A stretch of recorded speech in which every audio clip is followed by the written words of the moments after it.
Masih dari mancanegara, saudara, di saat banyak bisnis lesu selama pandemi, beberapa bisnis justru meningkat, termasuk sejumlah bisnis yang dimiliki diaspora asal Indonesia di Amerika Serikat.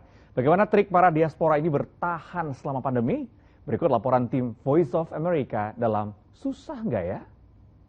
Belajar dari pengalaman orang lain dapat menjadi bekal dalam memulai usaha baru di tahun yang baru ini. Sekarang kita dengarkan apa saja tips sukses para diaspora Indonesia yang memiliki usaha kecil dan menengah di Amerika. Joko Waskito, seorang diaspora Indonesia yang sudah menetap di kota Philadelphia, negara bagian Pennsylvania sejak tahun 2001, memiliki 2 toko yang menjual bahan makanan dan makanan jadi bernama 3J's Food Market. Keharusan untuk bekerja dari rumah ketika perbakan pandemi COVID-19 mencapai puncaknya justru membawa keuntungan tersendiri bagi Joko. Sekarang ini malah omset kita lebih bagus daripada sebelum pandemik. Karena pada waktu pandemik itu orang-orang datang, itu semuanya orang-orang baru. Tetapi setelah itu mereka sudah suka dengan toko kita, malah mereka kembali lagi ke toko kita meskipun sesudah pandemik, malah mereka tetap jadi pelanggan kita yang setia. Omset penjualan 3J's Food Market diakui Joko Waskito meningkat sekitar 30% dibanding sebelum pandemi. Tips sukses menurut Joko? Menurut saya, yang satu menunya juga harus bagus, yang kedua juga harus friendly sama customer.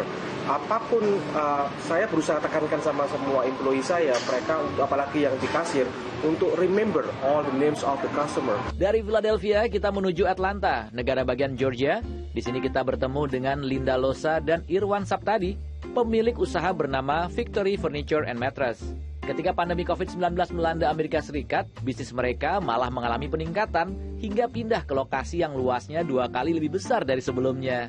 Hal pertama yang mereka lakukan adalah berusaha menjaga eksistensi mereka dengan tetap beroperasi apapun kondisinya. Malah di tahun 2020 awalnya pandemik itu kan yang disuruh kita nggak boleh buka.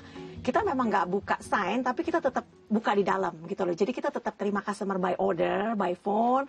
Kalau kita ada kemauan, kita ada ketekunan, dan kita mendalami bisnis itu dengan segenap hati kita, dengan segenap pikiran kita, saya percaya kita semua bisa buka bisnis dan berhasil. Dari Atlanta kita menuju kota Los Angeles di California. Terdapat sebuah restoran yang selalu ramai pengunjung bernama Iki Ramen.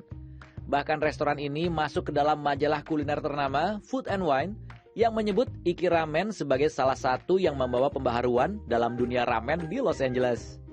Restoran yang dibuka sejak tahun 2018 ini milik diaspora Indonesia Jeffrey Undiarto bersama sahabatnya Sebastian Karyadi serta Andi Juliadi dan Chef Hiro Masato. Salah satu kunci keberhasilan bagi Jeffrey adalah melakukan yang benar-benar kita sukai dan kuasai. Dari dulu kita selalu kerja di Japanese restaurant.